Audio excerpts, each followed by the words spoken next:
이제 21번부터 보겠습니다. 부동산 투자 시 타인 자본을 활용하지 않는 경우와 타인 자본을 60% 활용하는 경우 각각 1년간 자기 자본 수익률 구하여라 라고 나왔어요. 자기 자본 수익률이 뭐예요? 내 돈 분의 순위가 하시면 되겠죠. 지분 수익률이랑 똑같은 말이고, 자, 내 돈이 뭔데요? 여기 지분 분의 순영업 소득 빼기 이자 상환액 더하기 가치 상승분 이렇게 해주시면 되겠습니다. 그래서 내 돈 분의 누가? 순위가 이자는 뺍니다. 이렇게 하시면 되고요. 자, 그러면은 타인 자본을 활용하지 않는다는 소리는 이 5억을 다 누구 돈 들였다는 소리예요? 다 내 돈 들였다는 소리죠. 그럼 기억은 내 돈 얼마 들어갔어요? 5억 들어갔어요. 맞죠? 순영업 소득 얼마 일어났어요? 2천만 원 생겼습니다. 2천만 원. 돈을 빌리지 않았으니까 이자 상승분, 이자 납입액은 없죠? 가치는 얼마 올랐습니까? 5억에서 얼마? 부동산 가격 상승률이 2%였으니까 얼마? 1천만 원. 이렇게 하시면 되겠죠. 하시면 5억 분의 얼마? 3천만 원이 되니까 요거 몇 프로? 6%가 되겠네요. 됐죠? 두 번째, 니은입니다. 타인 자본을 60% 썼대요. 그럼 뭐야? 내 돈 얼마? 지분 얼마? 2억. 그쵸? 타인 자본, 부채 얼마? 3억. 그쵸? 내 돈 얼마? 2억. 순영소득 얼마? 2천만 원. 빼기, 우리 얼마 빌렸어요? 3억 빌렸죠. 이자율 얼마? 4%. 어디 곱하면 얼마? 1,200만 원이 연이자로 나가게 되겠네요. 빼기 1,200만 원. 더하기 얼마? 1천만 원. 이렇게 하면요. 얼마 나옵니까? 2억 분의 얼마요? 1,800만 원 나오게 되겠네요. 몇 프로? 9% 되겠습니다. 됐죠? 그래서 6%, 9% 이렇게 구분해 주시면 되겠습니다. 답은 몇 번? 답은 5번 이렇게 체크하시면 됩니다. 21번 답은 5번이었습니다. 22번입니다. 부동산 투자 분석기법에 관한 설명으로 옳은 것을 골라라 라고 나왔어요. 부동산 투자 분석기법 뭐예요? 손익아요. 손익아 할인현금 수지법의 순내지 어승수 대부부채 총령 6가지 비율법 어디서든 투자론 이렇게 하시면 되죠. 자, 그러면 옳은 것 골라 가봅시다. 재투자율의 가정에 있어서 내부 수익률법이 순현재가치법보다 더 효율적이다. 아니다. 뭐가? 순영가가 그쵸. 내부 수익률보다 더 효과적이다. 무조건 부의 합산도 그렇고요. 부의 극대화도 그렇고요. 가치 합산 원리도 그렇고요. 투자 준거의 근거로서 뭘 쓰는 거예요? 순영가법이 유리하다. 무조건 뭐 쓴다? 순영가법 쓴다. 이렇게 하시면 됩니다. 아시겠죠? 1번은 틀렸습니다. 재투자율로 내부 수익률법에서는 내부 수익률 쓰고요. 순영가법에서는요. 요구 수익률을 이용합니다. 순현지가는 0, 내부 수익률은 지수는 1이 된다. 어디에서? 단일 투자의 경우에서. 2번과 3번은 맞는 지문입니다. 4번입니다. 순영가법에서 요구 수익률과 기대 수익률을 비교하여 투자 여부를 결정한다. 기대 수익률이 크면 투자를 채택하고 기대 수익률이 요구 수익률보다 작으면 투자를 기각합니다. 할인현금 흐름기법은 뭐예요? 손익아요. 손익아 할인현금 수지법의 순내지 있습니다. 맞는 지문이네요. 옳은 것은 몇 개? 4개가 되겠습니다. 4개니까 다음 몇 번? 4번 이렇게 풀어주시면 되겠습니다. 22번의 답은 4번이었습니다. 23번입니다. 다음 자료를 통해서 산정한 값으로 틀린 것을 골라라 나왔어요. 자, 그럼 여러분 요 지문이 나왔을 때 여러분들이 요 문제를 풀어야 됩니까? 안 풀어야 됩니까? 풀지 않고 넘어가셔야 되겠죠. 자, 근데 지금 문제에서 한 가지만 좀 보고 갑시다. 2번과 3번 이렇게 한번 묶어주세요. 혹시 기억나십니까? 어승수, 승수법에서 순소득 승수와 종합자본 환원율은 무슨 관계다? 역수 관계이다. 맞아요?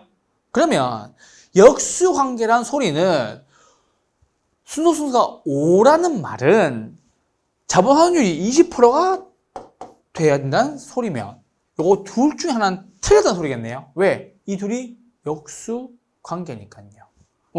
그러면 10%면 순서수는 10이 나와야 되겠죠. 맞죠? 그러면 요거 둘 중에 하나 틀린 소리예요. 오케이? 왜? 5가 나오면 20% 나와야 되고 10% 나오려면 10이 나와야 되는 거니까. 아시겠죠? 그래서 틀린 질문이 되니까 요거 두 개를 먼저 보되 찍는 사람은 찍되 1번부터 5번까지는 풀어드리도록 하겠습니다. 유효청소득 5억원 나왔습니다. 어떻게 구했느냐? 유효청소승수 얼마? 2 나왔죠. 유효청소승수는요. 유효 총 소득분의 뭐예요? 총 투자액이 되겠네요. 총 투자액 얼마? 10억이 되겠고요. 여기 있죠. 여기 2 나왔다 그러니까 유효청소득 얼마? 5억이 나와야 되겠네요. 맞죠? 자, 그런데 우리는 제가 늘 말씀드리는 문제를 푸실 때 이걸 써라. 영업 현금 흐름 가, 공, 기, 유, 영, 순, 부, 세, 영, 세 쓰시면 되겠죠. 쓰시면 어떻게 나오냐면요. 자, 어떻게 나오냐면 유효청소득 얼마? 5억. 맞죠? 5억 나왔죠. 순영업소득, 세전현금수지 얼마? 1억. 부채서비스가 얼마? 1억. 순영업소득 얼마? 2억. 이거 어떻게 더한 거니까. 영업기금 얼마? 3억.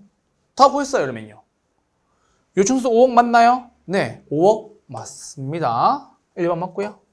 2번, 순소득 승수입니다. 순소득 승수는 뭐 분의? 순소득 분의 그쵸? 총 투자액이 될 거니까 순소득 얼마? 2억. 총 투자액 얼마? 10억. 얼마? 5. 순소득수? 5 맞네요. 그쵸? 5 맞네요. 그럼 답은 몇 번? 답은 3번. 종합적으로 하는 이유. 그러면은 2분의 뭐예요? 2분의 10이 5니까 10분의 2는 뭐예요? 20%. 그쵸? 이게 뭔데요? 종합자본 환원율. 종합자본 환원율은 몇 프로? 20%이다. 이렇게 푸시면 되겠네요. 채무불 이행률이죠?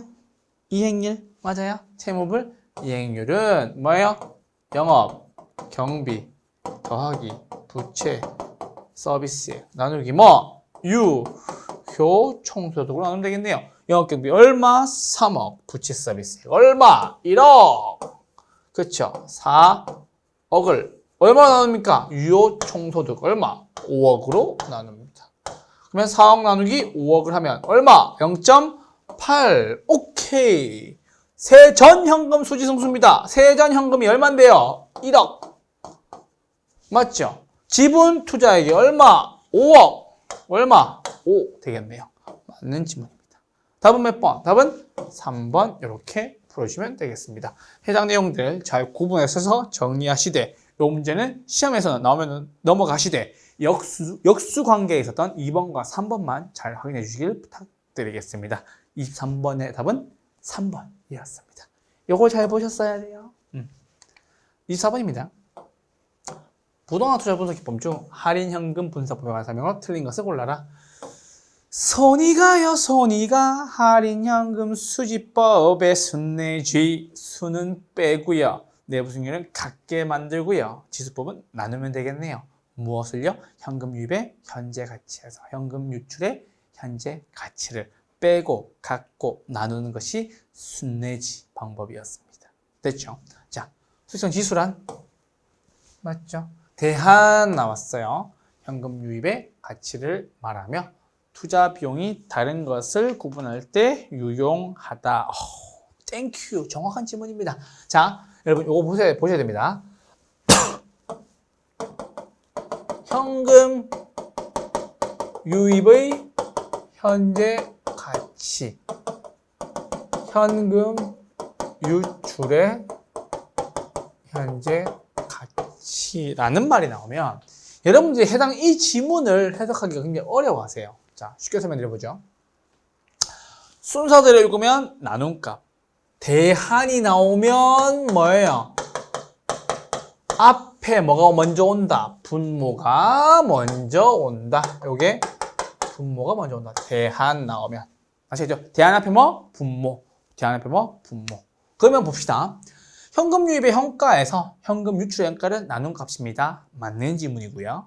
현금 유출의 현가에 대한 현금 유입의 현재 가치입니다. 이것도 맞는 지문입니다. 그러니까 우리는 대한을 조심하셔야 되겠지. 됐죠? 2번입니다. 내부 수익률 IRR은 현금 유입의 미래 가치와 현금 유출의 현재 가치를 서로 같게 만드는 할인율로서 순현가를 1로 만드는 할인율을 의미한다. 순현가를 0으로 만드는 할인율이고요. 이것도 뭐예요? 현재 가치라고 주셔야 되겠죠. 답은 몇 번이에요? 틀린 거 2번입니다. 3번 장래 기대되는 현금 유입과 수입과 지출을 현재 가치로 할인하여 분석하는 방법이다. 오케이. 화폐 시장 가치 고려하는 거 있습니다. 뭐예요? 순내지. 그쵸? 그리고 뭐 회수기간법인데 반드시 여기 붙어야 돼요. 무슨 회수기간법? 현가 회수기간법. 그리고 한 가지만 더 하죠. 연, 평, 균, 순현가법이 화폐의 시간 가치를 고려하는 방법에 포함됩니다. 됐죠? 현금 흐름의 추계에는 부동산 운영으로 인한 영업소득뿐만 아니라 처분 시의 지분 복귀액도 포함된다. 당연하겠죠. 그러면 영업현금 흐름은 운영 시, 매각현금 흐름은 처분 시, 영업현금 흐름, 매각현금 흐름. 그 두 개를 현금 흐름이라고 얘기도 하죠. 다음입니다. 다음 자금의 조달 방법 중에 부채금융에 해당하지 않는 것을 골라라 라고 나왔어요. 자, 부채금융에 해당하지 않는 것을 고르려면 우리는 지분금융과 부채금융과 매자닌 금융을 구분하셔야 됩니다. 지분금융 5가지 뭐가 있나요? 신디케이트, 조인트 벤처, 부동산, 리츠, 증자, 펀드가 있고요. 매자닌 금융에 있죠. 신주, 인수권부, 사채, 전환, 사채, 후순위 대출, 그쵸? 그리고 뭐 우선주 이렇게 있습니다. 이렇게 해서 해주시고요. 나머지는 다 부채금융에 해당하는 겁니다. 신주, 인수권부, 사채, 뭐 매자닌 금융. 맞죠? 답은 1번 ABS. 요거 조심하라고 했죠? 사채지만 뭐요? 부채금융에 해당하는 거. ABCP, MBB, MBS 죄다 부채금융에 해당하는 겁니다. 25번 답은 몇 번? 1번이었습니다. 26번입니다. 시장 가격이 6억 원이고 순영업소득이 얼마? 1억 5천만 원인 상가를 보유하고 있는 A가 추가로 대출받을 수 있는 최대 금액을 골라라 라고 나왔어요. 자, 잠깐만. 우리 여러분 문제를 푸실 때 가장 중요한 게 뭐라고 생각하십니까? 숫자입니까? 아닙니다. 이 문제를 어떻게 접근하느냐가 훨씬 더 중요합니다. 요건 한 방에 보이시죠? 6억 원이 담보인정 비율은 50%니까 얼마까지? 3억까지 대출될 수 있습니다. 그런데 여기서 중요한 건 뭐냐면요. 상가 대출 가능 금액 구하는 방법을 알고 있니? 라는 게 중요한 거예요. 자, 그래서 여러분한테 한 번만 보여드리도록 하죠. 순영업소득 나누기 뭐요? 부채 감당률 나누기 저당 상수 해주시면 됩니다. 요게 뭐라고? 상가 대출 가능 금액 구하는 방법이라고. 그럼 순영소득 얼마? 1억 5천 나누기 부채 감당률 얼마예요? 2 나누기 저당 상수 얼마? 0.2 이렇게 하시면 얼마 나오냐면요. 3억 7,500만 원 나옵니다. 3억 7,500만 원이 나옵니다. 그러면 요거 두 개 비교해서 작은 금액이죠. 뭐가 작아요? 요게 작죠. 그럼 답은 3억이에요? 3억이 없네? 그럼 뭐예요? 뭐 따져요? 기존 대출 가능 금액. 빼주면 얼마까지? 2억 5천까지 대출할 수가 있습니다. 됐죠? 이렇게 구분해서 정리해 주시길 부탁드립니다. 26번의 답은 3번이었습니다. 27번입니다. A씨는 10억 원의 아파트를 구입하기 위해서 대출을 받았다. 5억을 대출받았다. 맞죠? 10억 중요해요? 안 중요하죠. 뭐가 중요해요? 5억이 중요하죠. 은행의 대출 조건이 다음과 같을 때 3회차 상환 원금과 2회차 납부할 이자액을 순서대로 나열한 것을 골라라라고 나왔어요. 자, 근데 3회차와 2회차가 나왔단 말은 우리는 상환 방식이 뭐다? 원리금 균등이라는 걸 눈치를 채라고요. 아시겠죠? 자, 그럼 저와 함께 원금, 이자, 원리금의 세계로 떠나봅시다. 1회차, 2회차, 3회차. 됐죠? 자, 그러면 저당상수가 0.08이라는 소리는 5억 원 대출 곱하기 얼마? 곱하기 얼마? 5억 하면 얼마라고요? 4천만 원 나오네. 이게 뭔데? 원리금 얼마? 1회차 4천만 원. 2회차 얼마? 4천만 원. 3회차 얼마? 4천만 원. 됐죠? 끝. 그런데 우리 5억 대출 받아가지고 금리가 얼마? 6%. 그럼 5 곱하기 6 하면 얼마? 이거 3천만 원. 이건 뭔데? 이자. 됐죠? 그러면 원래금이 4천만 원인데 이자 3천만 원이었어요. 원금 얼마 갚아야 돼요? 1천만 원. 끝났네. 끝났어요. 이제 못 곱해요. 1천만 원 곱하기 얼마? 1.06 이자율 하면 이거 얼마 나와요? 1,060만 원 나오게 되겠죠. 우리 이자 납부해야 돼. 이자에 요거 가면 요거 얼마? 4천만 원에서 1,060만 원 빼면 얼마? 2,940만 원 나오게 되겠네요. 구할 것도 없네. 2,400? 2,940만 원. 2,940만 원. 그럼 답은 몇 번? 답은 4번. 왜? 이거는 뭐예요? 2회차 원금이잖아. 우리 뭐 구하라고? 3회차 원금 구하라고. 그럼 곱하기 얼마? 1.06. 한 번 더 해준다. 하니까 얼마? 1,123만 6천 원 나오게 되네요. 뭐가 어려워? 답은 몇 번? 답은 4번. 구할 것도 없지. 이 모양을 정립해 주신다면요. 아시겠죠? 원금, 이자, 원리금, 1회차, 2회차, 3회차. 1,000만 원 곱하기 1.06, 1,060만 원 곱하기 1.06, 1,123만 6천 원 이렇게 나오게 되겠죠. 그럼 4천만 원에서 요거 빼면 또 뭐예요? 이자액 나오겠지. 됐죠? 이렇게 구해주시면 되겠습니다. 답은 몇 번이었어요? 답은 4번이었습니다. 자, 27번 넘어오세요. 28번 넘어오세요. 28번. 돈 갚는 거죠. 저당의 상환 방식. 뭐가 있어요? 원금균등, 원리금균등, 체증식 방식. 그렇죠? 그러면 원금균등, 원리금균등, 체증식 방식. 요거 세 가지가 있죠. 근데 원금균등 방식이 가장 큰 거 두 가지가 있습니다. 뭐요? 초기 원리금 상환액.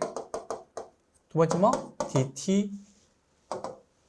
DTI는 요거 두 가지는 뭐다? 원금 균등이 가장 큽니다. 그런데 체증식 방식이 큰 게 세 가지가 있습니다. 뭐예요? 총 원리금 상환액. 오케이. 그리고 기간도 이쪽이 가장 깁니다. 그러다 보니 총 이자 지급액도 큽니다.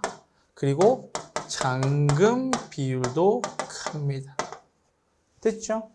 그래서 뭐다? 체증식이 크다. 중요한 것은 뭐다? 원리금을 언제나 가운데 두고 보시면 된다라는 거겠죠.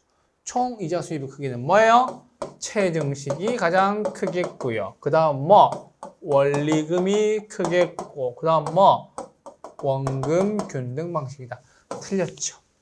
원금 균등 상환 방식의 경우 매기간 납입하는 이자 납입액이 감소한다. 오케이, 맞고요. 원리금 균등 상환 방식의 경우 매 기간 상환하는 원금액이 점차 감소한다. 원금액은요, 점차 증가하게 되겠죠. 그런데 이자 납입액은 감소합니다. 그래서 원금 균등이든 원리금 균등이든 이자 납입액이 감소한다는 것이 공통점입니다. 리얼입니다. 점증식 상환 방식의 경우 미래소득이 증가할 것으로 예상되는 차입자에게 적합하다. 오케이. 틀린 것을 골라라 라고 얘기했었으니까 몇 번? 기업과 디귿이 됩니다. 조심하셔야 됩니다. 뭐? 틀린 것, 기업과 디귿 이렇게 보시면 됩니다. 29번입니다. 차입자, 사업주가 특수 목적 회사인 프로젝트 회사를 설립하여 프로젝트 금융을 활용하는 경우에 틀린 것 골라라. PF 대출 말하는 거죠. 프로젝트 파이낸싱. 일정한 요건 갖추면요, 법인세 감면받을 수 있다. 부외 금융이므로 사업주의 재무 상태에 부채 표시가 되지 않으므로 금융기관 입장에서의 장점이다. 아니죠. 누구 입장? 차입자 입장에서의 장점이죠. 조심하셔야 됩니다. 답은 몇 번? 2번. 프로젝트가 부실화될 경우 대출 채권 회수가 어려워져 대출 금융기관의 부실로 이어질 수 있다. 오케이. 프로젝트 사업의 자금은 별도의 독립된 계좌, 위탁 계좌, escrow라고 얘기하죠. 통해 관리한다. 모든 당사자의 정보가 공유가 이루어짐으로써 정보가 대칭, 비대칭, 대칭, 저기다. 정보의 비대칭은 뭔데요? 나는 알고 너는 모른다. 근데 대칭적이라며. 그 말은 뭐야? 다 안다라는 소리겠죠. 그러니까는 5번도 맞는 지문입니다. 29번 답은 2번입니다. 주어 조심하세요. 30번입니다. MBS에 관한 설명으로 틀린 것을 골라라. 자, MBS라는 말이 딱 나오면 우리 여러분 기억나시죠? MP, TS, 지분형, MBB, 채권형, MP, T, B, C, MO, 혼합형. 그쵸? 저당권, 원리금, 수취권, 콜방어, 초과 담보. 저당권 누가? 투자자가. 그쵸? 투자자가. 초과 담보 있고 없고. 콜방어 되고 안 되고 안 되고. 초과 담보 없고. 비비니까 발행자가 다 가지고 있고 콜방어 되고 초과 담보 가지고 있어야 됩니다. MPTB니까 T 하나, B 하나, 나머지는 뭐? 투자자, 콜방어 세모, 초과담보 세모, CMO는 장기에는 콜방어가 가능합니다. 이렇게 해주시면 되겠죠. 요 내용 가시고 문제 보시면요. MBS는 금융기관 등이 주택자금을 대출하고 취득한 주택자금 채권을 유동화 전문기관 등이 양수하여 이를 기초로 발행하는 증권이다. 오케이. 깔끔하다. MBB의 누구? 발행자는 모두 부담. 오케이. CMO는 트렌치별로 1년에 3%, 2년에 5%, 3년에 7%, 10년에 만기에 10% 하는 거. 이자율과 만기가 다른 것이 일반적이다. 오케이. MPTS 나왔죠. 다 누가? 투자자가 부담한다. 투자자가 부담한다. MPT 하나, B 하나죠. 주택 저당 채권 소유자를 누가 보행합니까? 발행자가 보유합니다. 저발 맞죠? 근데 투자자가 원리금 수취권을 가지므로 채무 불이행에 대한 위험은 누가 부담하는 거예요? 투자자가 부담한다. 잠깐만. 원리금 수취권은 투자자가 맞는데 여기 조심하셔야 돼요. 자, 채무 불이행에 대한 위험 부담은 무엇을 통해 생기는 거예요? 주택 저당 채권, 즉 저당권을 가져가기 때문에 채무 불이행이 생기는 거예요. 그런데 그 문제 때문에 생기는 포인트가 뭐예요? 채무 불이행 위험인 거예요. 왜? 저당권을 가져가면 채무 불이행을 보유해야 되는 거니까요. 맞아요? 그러면 누가 부담하는 거예요? 채무 불이행의 위험은 뭐가? 발행자가 부담한다. 이렇게 바꿔 주셔야 되겠죠. 아시겠죠? 채무 불이행에 대한 위험 누구? 발행자가 부담한다. 아시겠죠? 원리금 수취권은 뭐? 조기 상환 위험이잖아. 조기 상환 위험은 누가 부담한다? 투자자가 부담한다. 저당권은 누가? 발행자가. 채무 불이행도 누가? 발행자가. 이렇게 해주시면 되겠습니다. 이 30번이 답은 몇 번? 3번이었습니다. 31번입니다. 다음에서 설명하는 민간 투자 방식으로 옳게 짝지어진 것을 골라라. 민간 투자 사업 방식 다음에 뭐 나와요? B, T, O, O, L. Build, Transfer, Own, Operate, Lease. 기억나시죠? B, T, O, L. 써드려야 된다. B, T, O, O, L. Build. 요거 뭐? 짓다, 건설하다, 준공하다 하시면 되고요. Transfer 나왔죠? 뭐예요? 귀속. 또는 뭐? 이전. 이렇게 하시면 되겠죠. Own. 요게 뭐예요? 소유권. 오퍼레이트. 요게 뭐예요? 운영권. 마지막 뭐? 리스. 이게 뭐? 임차. 이렇게 하시면 되겠죠. 해당 기반시설의 준공과 동시에 소유권이 어디에? 지자체에 귀속이 되며 일정 기간에 시설 운영권을 인정하되 이거 조심.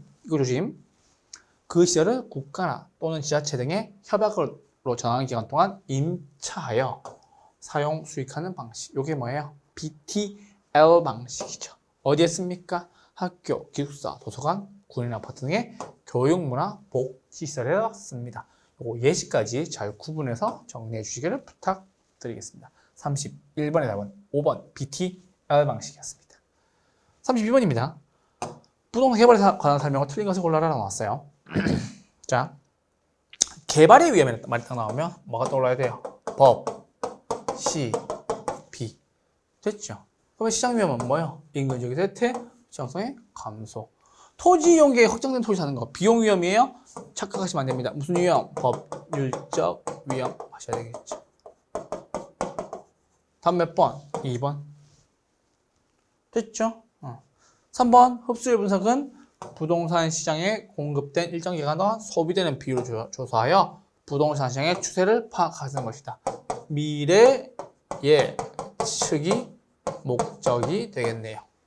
4번 부동산 개발 단계 중 타당성 분석은 법률적, 경제적, 기술적 타당성 분석이 있으며 경제적 분석이 가장 중시된다. 이렇게 해주시면 되겠습니다. 5번 3섹터인 복합 주체는 민간과 공공이 공동으로 개발하는 경우를 말합니다. 32번의 답은 2번이었습니다. 33번입니다. 부동산 관리에 관한 설명을 옳은 것을 골라라 라고 나왔어요. 자, 이건 관리에 대한 이야기인데 봅시다. 자산관리에서는 시설관리에서는 1, 2, 3번 묶으세요. 묶어봅시다. 자, 관리 방식에는요. 시설관리가 있고 재산관리가 있고 자산관리가 있습니다. 그 중에 시설관리는 뭐예요? 방,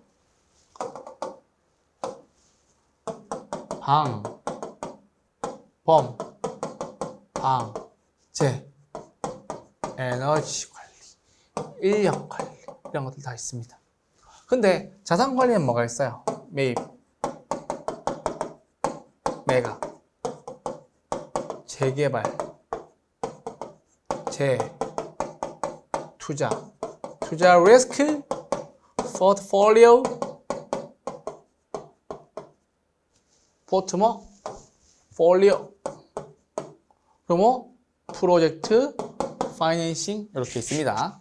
나머지 재산 관리는요, 수입 목표 수립, 지출 계획 수립, 비용 통제, 임대차 유치하고요. 또 뭐합니까? 유치하게 되는 거겠죠. 자, 봅시다. 자산관리에는 재개발, 오케이. 투자, 리스크 관리, 포트폴리오 관리, 프로젝트 파이낸싱 등이 있다. 33번의 답은 몇 번이에요? 답은 1번. 끝. 재산관리에는 수입 목표 수립. 재투자 아니죠. 재투자 없죠. 이게 뭐예요? 자산관리에 있죠. 지출계획 수립, 비용 통계 맞습니다. FM 시설관리에는 임대차 유지. 임대차 유지는 뭐예요? 재산관리죠. 외주관리, 에너지관리, 방범, 방제, 보안관리 등이 있다. 오케이, 맞습니다. 부동산에서 관리란 외부적 관리로서 부동산 외형 및 형태를 변화시키면서가 아니에요. 뭐예요? 시킨다, 시키지 않는다. 시키면서가 아니라 시키지 않는데 이게 시키지 않으면서라고 해요. 죄송해요. 시키면서라고 얘기할 거면 이게 유지가 아니라 뭐? 계량으로 바꿔주셔야 되겠습니다. 그래서 부동산 관리에서 계량이란 외부적 관리의 행태로서 외형을 변화시키면서 양호한 상태를 지속하는 것을 우리는 계량이라고 얘기합니다. 요거 어려우시면 계량 한복 떠올리시면 되지. 그쵸? 계량 한복은 뭐예요?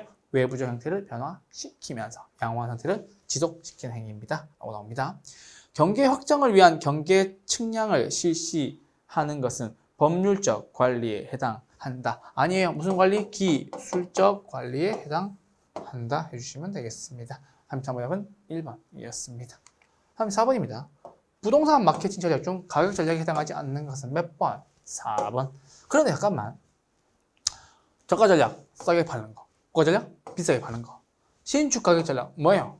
동일한 지역이라도 층, 방위, 지역에 따라서 가격을 다르게 파는 거죠. 제가 대표적으로 얘기하는 게 뭐죠? 한강이 보이는 아파트. 똑같은 층수에, 똑같은 평수에, 똑같은 구조여도 한강이 보이냐 안 보이냐에 따라서 신축 가격을 쓰게 되겠죠. 1층은 되게 좀 저렴합니다. 로얄층, 로얄동은 좀 더 비싸게 되겠죠. 됐어요? 시가가격 전략, 이건 뭐예요? 가격을 추정하는 거겠죠. 새로 만들었어요, 제품을요. 가격 얼마? 똑같은 제품이랑 똑같이 파는 거. 가격을 추정하는 전략을 시가 전략이라고 얘기합니다. 34번의 답은 3번이었습니다. 35번입니다. 다음은 감정평가 방법에 관한 설명이다. 괄호 안에 들어갈 내용으로 옳은 것을 골라라 라고 나왔어요. 원가법은 대상 물건의 뭐? 제조달 원가 체크. 제조달 원가에서 감가 수정을 하여 대상 물건의 가액을 산정하는 방법이다. 거래사 비교법을 적용할 때 사정 보정, 시점 수정, 뭐 가치, 무슨 요인? 형성 요인, 발생 요인.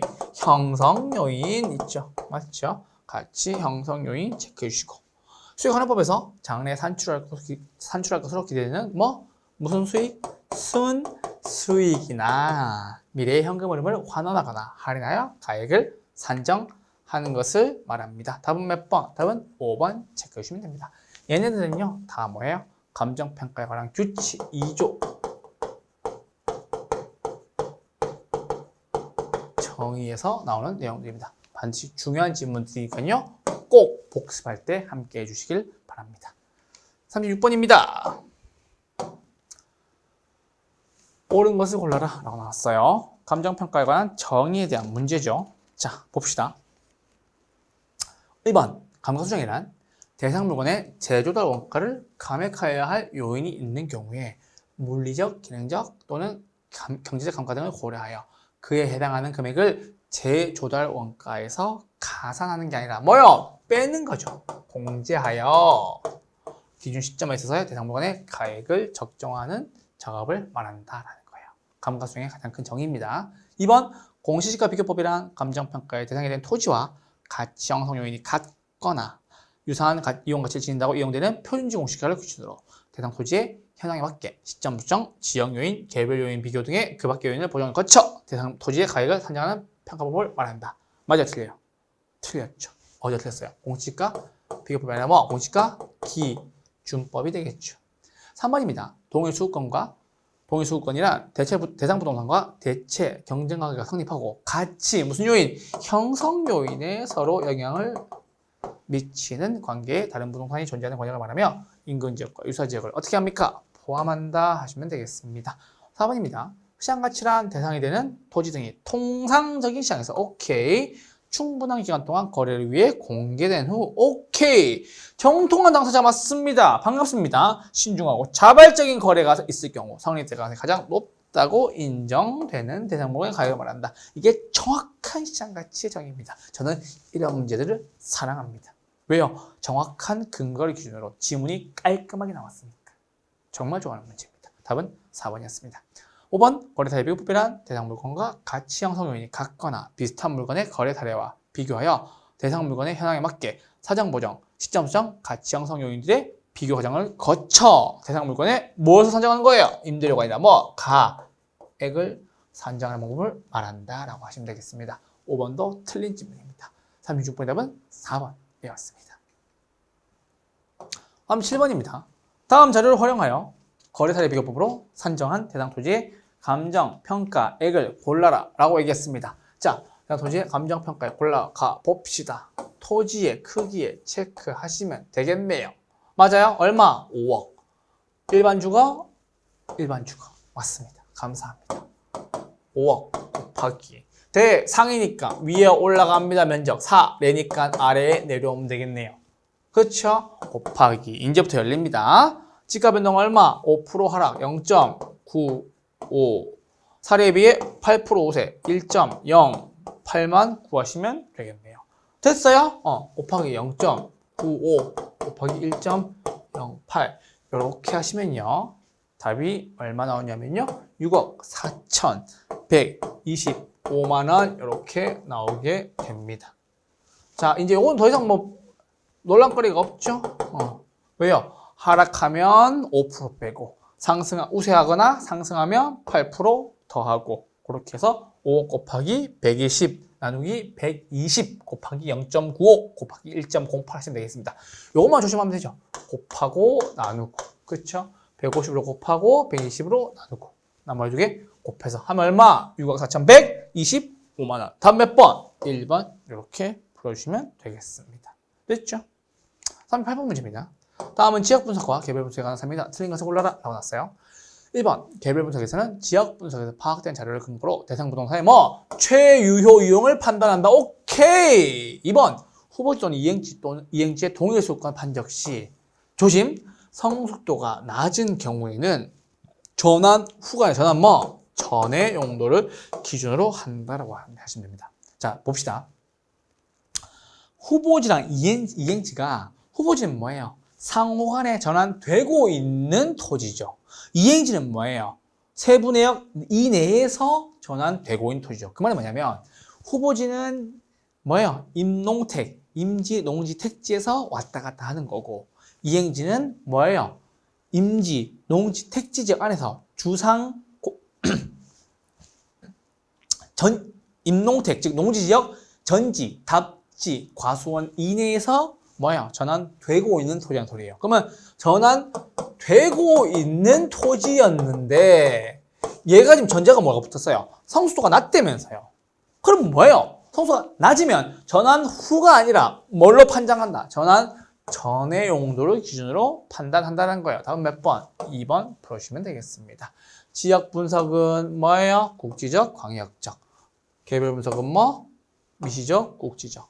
뭐에 대한? 대상, 부동산에 대한. 뭐에 대한? 대상, 지역에 대한. 아시겠죠? 개별 분석은 뭐예요? 내부니까 균형. 지역 분석은 뭐예요? 인근 지역, 유사 지역, 동의수. 됐죠? 그렇게 해서 38번 답은 몇 번? 2번이었습니다. 39번입니다. 다음과 같은 조건에서 수익가액 산정 시 환원 이율을 구하여라 라고 나왔어요. 환원 이율 구하는 방식은 크게 5가지가 있어요. 시장 추출법, 조성법, 뭐예요? 투자 결합법, 에루드법, 부채 감당률법이 있어요. 근데 여기서는 부채 감당률법으로 구하라 라는 소리예요. 교수님 그거에 대한 힌트를 어떻게 알아야 됩니까? 라는 질문에 순영업소득과 부채 서비스액을 보셔야 되겠죠. 나누면 얼마? 2. 이게 뭔데? 부채 감당률이 되겠죠. 그럼 끝났습니다. 환원이 어떻게 구합니까? 저당 상수 곱하기 부채 감당률 곱하기 뭐예요? 대부 비율로 하시면 되겠죠. 저당수 얼마? 0.155. 부채 감당률 얼마? 2. 대부 비율 얼마? 50%. 이렇게 하면요 0.155가 나오고요. 퍼센트로 고치면 15.5%가 나옵니다. 이 숫자를 그대로 살려서 문제 내봤습니다. 부채 감당률 2, 대부 비율 50%니까 100% 곱하나 마나겠죠. 됐죠? 그래서 어떻게 구한다? 환원율 저당수 곱하기 부채 감당률 곱하기 대부 비율 곱한다. 이렇게 구해주시면 되겠습니다. 저, 부, 대 곱한다. 아시겠죠? 39번 답은 3번이었습니다. 대망의 마지막 40번 문제입니다. 고생하셨습니다. 자, 보시죠. 국장이 표준지 공시가를 조사평가할 때는 뭐예요? 둘 이상의 감정평가법인 등에 의뢰한다. 다만 지가 변동이 작을 때는 뭐예요? 하나의 법인으로도 할 수 있다. 오케이. 표준지 공시가에 이 있습니다. 누구한테? 국장에게 서면으로 30일. 맞죠? 개별 공시가에 이 있습니다. 누구한테? 시장군수 구청장한테. 오케이. 표준주택 가격을 평가하는 경우 표준주택의 뭐 전세권 및 그 밖의 주택의 사용수익을 제한하는 권리가 설정되어 있는 경우에는 해당의 권리가 존재하는 것으로 봅니까? 존재하지 않는 것으로 봅니까? 존재하지 않는 것으로 보고 존재하지 않는 것으로 본다. 그쵸? 우린 요거를 나지상정평가라고 이야기를 합니다. 그 말은 뭐예요? 나지는 뭐예요? 토지 위에 건물이 없다. 그쵸? 건물이 없고 뭐도 없다. 사법상의 제약도 없다. 그러니까 나오잖아. 전세권 같은 경우에. 그쵸? 있다 없다? 없다라고 본다. 다음 몇 번? 4번. 아시겠죠? 그렇게 보시면 되겠습니다. 표준 나왔죠? 표준. 표준주택 가격으로 선정된 주택에 대해서는 해당 주택의 표준주택 가격을 개별주택 가격으로 본다. 왜요? 두 번 일하지 않는다. 왜요? 이미 표준주택 가격이 있으니까 표준주택 가격을 뭘로 본다? 개별주택 가격으로 본다. 이렇게 해주시면 되겠습니다. 이렇게 해서 여러분들과 함께 제6회 온라인 모의고사 마음 문제 다 풀어보았습니다. 어떠셨어요? 업무 푸시니까는 여러분 좀 감이 오시나요? 요 모의고사를 통해서 여러분들이 조금 실력이 일취월장하고 반드시 합격이라는 목표를 위해서 달려가심에 조금 더 동기부여가 되고 이 문제들이 잘 정리가 되어서 시험장에서 눈으로 쏙쏙 보시면서 골라낼 수 있는데 큰 도움이 되셨으면 좋겠습니다. 한 주 동안 건강하시고요. 다음 주에 웃는 얼굴로 뵙겠습니다. 고맙습니다.